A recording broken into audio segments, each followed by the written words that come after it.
Nagsisimula ang chapter na ito nang biglang tinanong ni Randolph si Kang Hayan kung libre ito dahil balak niya itong dalhin sa bayan upang makilala ang Panginoon tungkol sa kalakalan ng mga pampalasa sa mga beastmen. Medyo kinabahan si Kang Hayan sa biglaang pag-aaya, kaya sinabi ni Randolph na ang mga pampalasa ay mahalagang mga kalakal at nangangahulugan iyon na kakailanganin niya ang pahintulot ng Panginoon ng bayan upang ipagkalakal ang mga ito sa malaking dami. Bukod pa rito, gustong-gusto rin ng Panginoon na makilala si Kang Hayan, na hanggang ngayon ay hindi pa rin makapaniwala. Sinabi niya kay Randolph na ang kalakalan ng pampalasa ay ideya lamang niya, at kailangan niyang talakayin ito sa mga beastmen upang malaman ang kanilang opinyon. Curious si Noah tungkol sa buong negosyong ito ng pampalasa, at sinabi ni Kang Hayan na gusto niyang kumain ng maayos ang mga beastmen. Iyon ang dahilan kung bakit gusto niyang turuan sila kung paano gumawa ng mas maraming putahe gamit ang mga pampalasa, ngunit ang problema ay hindi matatagpuan ang mga pampalasang iyon sa rehiyong ito, kaya tinalakay niya ang paksa kay Randolph. Tinanong ni Noah si Kang Hayan kung gusto niyang makipagkalakal sila sa mga tao, at sumagot siya na gusto niya lang silang kumain ng mas masarap. Sumingit si Randolph, sinasabing wala namang mawawala sa kanila sa kalakalan na ito. Sinabi niya na ang pakikipagkalakal ng iba't ibang lahi sa mga beastmen ay hindi isang masamang ideya, at matagal nang natapos ang digmaan. Wala silang dahilan para hindi ito ipagpatuloy ngayon. Naisip ito ni Noah at sinabing sang-ayon siya. Idinagdag niya na ang pangwakas na desisyon ay nasa kamay ng pinuno, ngunit sigurado siyang sasang-ayon din ito sa ideya. Nagulat si Kang Hayan nang makita siyang madaling pumayag, at sinabi ni Noah na dahil sa mga teknik sa pagluluto na itinuro niya sa kanilang tribo, tumaas ang kanilang moral. Kamakailan lamang, may ilang beastmen ang sumali at nagpakita ng interest sa pag-aaral ng pagluluto. Sinabi ni Noah na lubos na napabuti ang impresyon ng kanilang tribo sa mga tao at dahil ito kay Kang Hayan. Kaya sigurado siyang tiyak na magbibigay ng positibong tugon ang pinuno sa kanyang kahilingan. Natuwa si Randolph sa narinig at lumingon kay Emilia, tinatanong kung mayroon din siyang sasabihin tungkol sa sawastyong ito. Sinabi ni Emilia na ang karamihan sa mga miyembro ng kanilang tribo ay direktang nasangkot sa digmaan, kaya medyo iba ang kanilang kaso. Ngunit pagkatapos ay ngumiti siya habang nakatingin kay Kang Hayan at sinabing marahil darating ang tamang panahon upang muling simulan ang isang mapayapang relasyon sa ibang mga lahi. Samantala, nagsimulang ma-overwhelm si Kang Hayan sa mga nangyari, ngunit biglang sumingit si White Rice at si Tori, na lumulundag sa kanya dahil oras na ng tanghalian, at ang tatlong kinatawan ng kanilang mga species ay nagpasya na tapusin ang pag-uusap sa negosyo at mag-enjoy dahil baka hindi na sila magkasama ng ganito muli. Nagsimulang kumain at uminom, at hindi nagtagal, nagsimulang uminit ang mga bagay-bagay. Sinabi ni Noah kay Randolph na tinuturuan niya si Kang Hayan ng teknik ng beastman, na nagparamdam ng selos sa Night Captain. Lumingon siya kay Kang Hayan at sinabing napansin niyang nagbago ang kanyang katawan kamakailan, ngunit hindi niya akalain na niloloko siya nito sa pamamagitan ng pagsasanay sa ibang tao.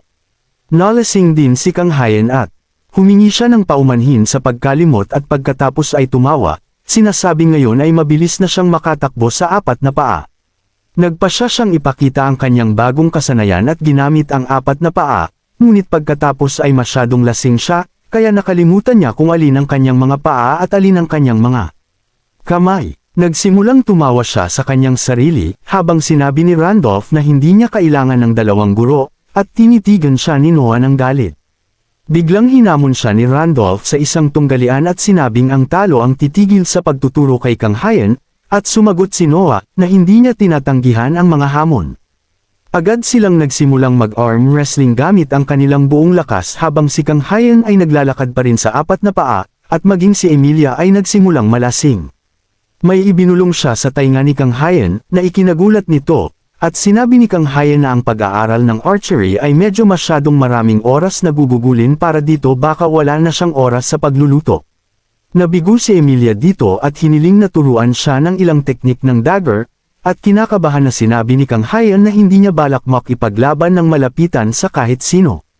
Ang lasing na grupo ay patuloy na kumikilos ng lasing sa loob ng ilang sandali, at pagkatapos nito, naghiwalay na sila.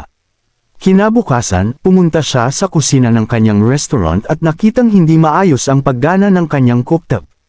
Naisip niya na kung tatawag siya ng isang tao para ayusin ito, aabutin ng isang buong araw ang mga manggagawa. Nagsimulang magtaka kung paano siya gagawa ngayon, ngunit pagkatapos ay naisip na wala siyang bisita sa loob ng 3 araw, kaya malamang na hindi ito kakailanganin. At sa sandaling iyon, narinig niya ang doorbell.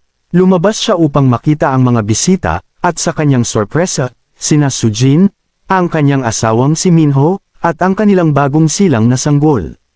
Tinanong ni Kang Hyen si Sujin kung kumusta ang pakiramdam niya, at sinabi nito na mas maayos na ang pakiramdam niya ngayon. Pagkatapos ay tinanong niya kung okay lang na mailabas ang sanggol ng maaga, at sumagot ito na okay lang sa maikling panahon. Sinabi ni Sujin na gusto niyang ipakilala ang sanggol kay Uncle Kang Hyen, ngunit nakatulog siya sa daan. Ipinakilala niya ang sanggol bilang Hyun, at natuwa si Kang Hyen sa sobrang liit at kakyut nito.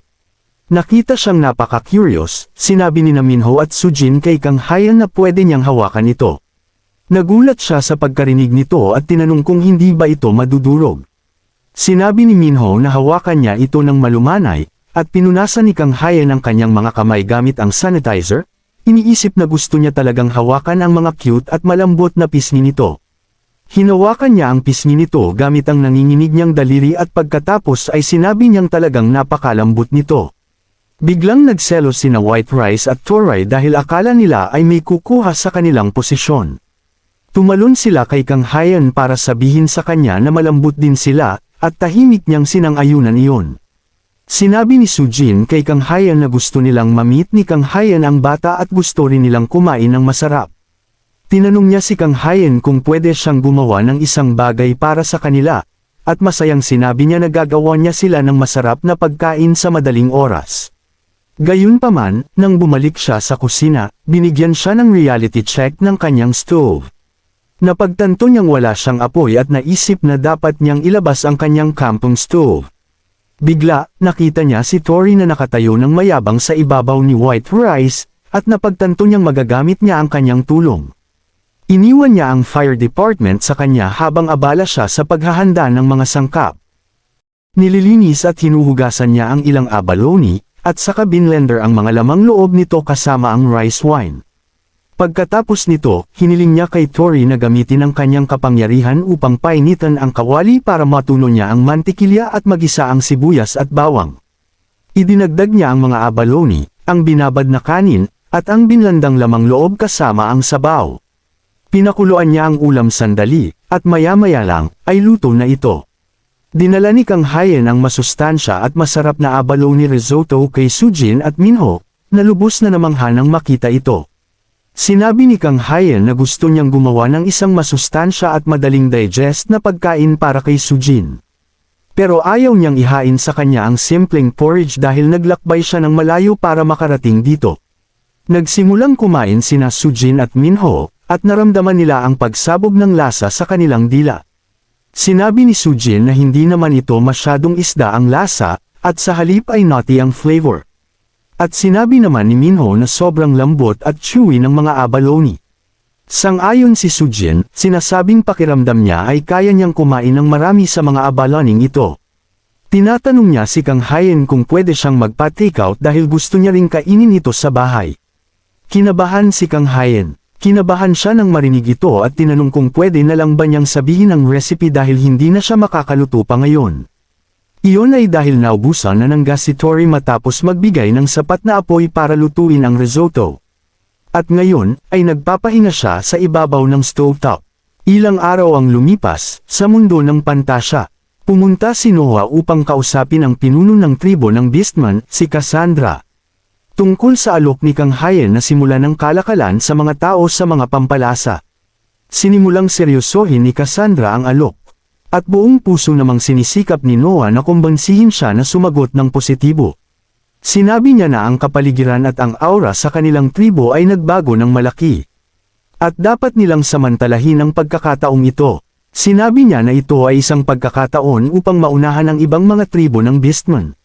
Sinabi ni Cassandra kay Noah na sang-ayon siya sa kanyang mga iniisip. Ngunit bago pag-usapan ng ibang mga tribo, dapat nilang makita kung ano ang nangyayari sa kanilang sariling tribo sa likod ng kanilang mga likuran. Sinabi niya na ang matandang lalaki na si Temo ay nagsimulang mairita sa kanya dahil masyadong mapanghimagsik ito. Direkta siyang hinahamon nito sa tuwing hindi siya sang-ayon dito. At iniisip ni Cassandra na umabot na ito sa punto kung saan hindi na siya karapat-dapat sa titulo ng pinuno ng mga mandirigma. Bigla siyang ngumisi dahil may naisip siyang magandang ideya para harapin ito. Sinabi niya kay Noah na ikalat ang mga tsismis na pabor siya sa kalakalan sa mga tao. Nagulat si Noah, ngunit sinabi ni Cassandra sa kanya na habang ginagawa na nila ito, dapat nilang alisin ang anumang istorbo sa lalong madaling panahon. Sinabi niya na kahit hindi nila magawa ang kalakalan ng walang pahintulot ng Panginoon ng tao, magagamit pa rin niya ang mga tsismis sa kanyang pabor. Naiintindihan ni Noah ang kanyang gusto at sinabi niyang ikakalat niya ang mga tsismis. Lalo na sa loob ng grupo ni Temo. Sinabi ni Cassandra sa kanya na sapat na ang kanilang pag-uusap tungkol sa paksa ngayon at saka tinanong siya kung nakita na ba niya ang kanyang anak dahil hindi niya ito nakita simula pa noong umaga. Sumagot si Noah na akala niya ay kasama ito ni Cassandra at napagtanto niyang tumakas na naman ito. Nagsimulang magreklamo siya, sinasabing marami pa siyang dapat ituro sa kanyang anak. Si Mona, nahuli na sa ibang mga bata pagdating sa pagsasalita dahil palagi itong naglalagalag mag-isa. Sang-ayon si Noah kay Cassandra at saka tinanong kung tama ba na sinabi ni Mona ang kanyang unang salita noong nakaraang araw. Kinumpirma ni Cassandra na nagsalita nga ito, ngunit hindi pa rin siya makapaniwala sa unang mga salitang lumabas sa bibig nito. Sa kabilang banda, habang tahimik na nakaupo si Kang Hayen, bigla niyang narinig ang mga dahon sa likod niya na kumikilos. Lumingon siya nang may biglang tumalon sa kanya, at ito ay ang anak ni Cassandra, si Mona, na sumigaw ng mga tanging salitang alam niyang sabihin, na hindi nakakagulat na ang salitang pagkain. Natutuwa si Kang Hayen na makita si Mona, at habang tumatakbo ito palapit sa kanya. Tinanong niya ito kung talaga bang sinabi nito ang salitang pagkain, at inulit ito para sa kanya. Bigla itong tumigil at nagpunyagi habang tumatayo sa dalawang paa at saka masayang sinabi kay Kang Hayen. Natingnan siya, kahit na nanginginig ang kanyang mga binti. Namangha si Kang Hayen na makita ang batang babae na nakatayo sa dalawang paa, at naantig siya ng mapagtanto na lumaki ito ng sobra sa panahong hindi niya ito nakita. Sinabi niya na naantig siya at nagtataka kung ganito ang pakiramdam ng mga tito kapag nakikita nila ang kanilang mga pamangkin na lumalaki. Binuhat niya ito sa kanyang mga braso at sinabi na kahanga-hanga ito dahil natutong maglakad sa napakaikling panahon. At masaya at proud si Mona. Masiglang sinimulan niyang sabihin kay Kang Hayen kung paano naging mahigpit ang kanyang ina sa pagtuturo sa kanya. At hinikayat siya nito sa pamamagitan ng pagsasabing kung makakatayo siya sa kanyang dalawang paa. Makakapunta na siya upang makita si Kang Hayen at kainin ang mga niluluto nito. Gayunpaman, hindi pa siya natutoto ng sapat na salita para maipahayag iyon, at sinabi niya lang ulit ang salitang pagkain. Medyo nag-aalinlangan si Kang Hayen habang sinasabi kay Mona na paumanhin. Biglang nagsalita si Randolph, sinasabing may appointment na si Kang Hayen. Humingi siya ng paumanhin kay Mona, at saka hiniling din ni Kang Hayen na bitawan siya nito. Nagsimulang sumigaw si Mona dahil pakiramdam niya ay niloko siya. Hinawakan niya ang binti ni Kang Hayen at patuloy na sumigaw ng malakas nang hindi binibitawan ito. Sinubukan ni Kang Hayen na hilahin ang sarili palayo dito, ngunit ayaw siyang pakawalan ni Mona. Sinabi ni Randolph na nakakaabala ito dahil makikipagkita sila sa Panginoon ng bayan. At hindi nila basta-bastang madadala ang isang batang beastman. Sa kabutihang palad, mayroon si Kang Hayen na maaaring makapaglabas sa kanya sa sitwasyong ito ng mabilis. Inilabas niya ang get out of jail free card mula sa loob ng kanyang kamiseta. At ito ay ang sipol na nakuha niya mula sa tribo ng beastman. Hinay pa ni Kang Hayen ang sipol, at sa susunod na sandali, dumating si Noah. Tinatanong niya si Kang Hayen kung ano ang nangyari at sino ang nanggugulo sa kanya. At tinuro lang ni Kang Hayen si Mona, na yakap pa rin ang kanyang binti. Kinuha ni Noah ang babae, at tinitigan ni Mona si Kang Hayen na may tingin ng pagkakanulo sa kanyang mukha habang sinasabihan siya nito na ito ay para sa kanyang ikabubuti. Nangako siya na gagawa siya ng masasarap na pagkain sa susunod na magkikita sila, ngunit sumigaw siya, tinawag siyang traidor kahit hindi pa niya natutunan ang salitang iyon. Gayunpaman, dinala ni Randolph si Kang Hayan sa lungsod at pagkatapos ay sa estate kung saan nakatira ang Panginoon. Ito ay isang malaking kompleks ng mansyon, at sinabi ni Randolph na iyon ang kanyang lugar ng trabaho, at ang mga kabalyero ay karaniwang nakatira rin doon. Kumaway ang mga kabalyero at ang asawa ni Randolph kay Kang Hayan habang dumadaan siya, at nagsimulang magtaka siya kung anong klaseng tao ang magiging Panginoon. Iniisip niya na ito ay isang taong malalim ang pag-iisip at mapagmataas, ngunit ang mga unang impresyon na nakuha niya ay medyo magkaiba. Ang lalaking may blonde na buhok na nagpakilala bilang Lord Giovanni Robontos ay ngumiti ng malapad habang binabati si Kang Hayan, na naisip niyang mas palakaibigan siya kaysa sa inaasahan niya. Nagpakilala si Kang Hayan, at sinabi ni Giovanni na talagang gusto niyang makilala siya. Matapos marinig ang maraming alingaw-ngaw na kumakalat sa loob ng lungsod, nagsimulang iliste niya ang mga bagay na narinig niya tungkol kay Kang Hayan, kasama na ang pagiging tao na protektado ng banal na lobo at ang minamahal na estudyante ng kanilang kapitan ng kabalyero. Mayroon ding alingaw-ngaw na natalo ni Kang Hayan ang buong hukbo ng kabalyero ng mag-isa, at ang Panginoon ay napaka-curious na malaman kung totoo iyon. Kinakabahang sinabi ni Kang Hayan sa kanya na ito ay pekeng balita, at nagsimulang magtaka siya kung anong pang mga alingaw-ngaw ang kumakalat tungkol sa kanya. Biglang nagsalita si Randolph, sinasabing marahil ang mga alingaw-ngaw tungkol kay Kang Hayan na nalaman ng Panginoon ay totoo. Sinabi niya na baka hindi pa narinig ang tungkol kay Kang Hayan na isang mahusay na chef. Sinabi ni Giovanni na kabaligtaran nito, at narinig niya ang tungkol sa kasanayan at detalye ni Kang Hayan mula kay Randolph at iba pa na nakatikim ng kanyang pagkain. Sa katunayan, ipinagmamalaki nila si Kang Hayan kaya't itinuturing siya ng kanyang head chef bilang isang karibal ngayon. Well, nagpa siya si Randolph na sabihin ng totoo at sinabi na ang head chef ay nagtakda ng napakataas na ambisyon para sa kanyang sarili kung sinusubukan niyang makipagkumpetensya kay Kang Hayan.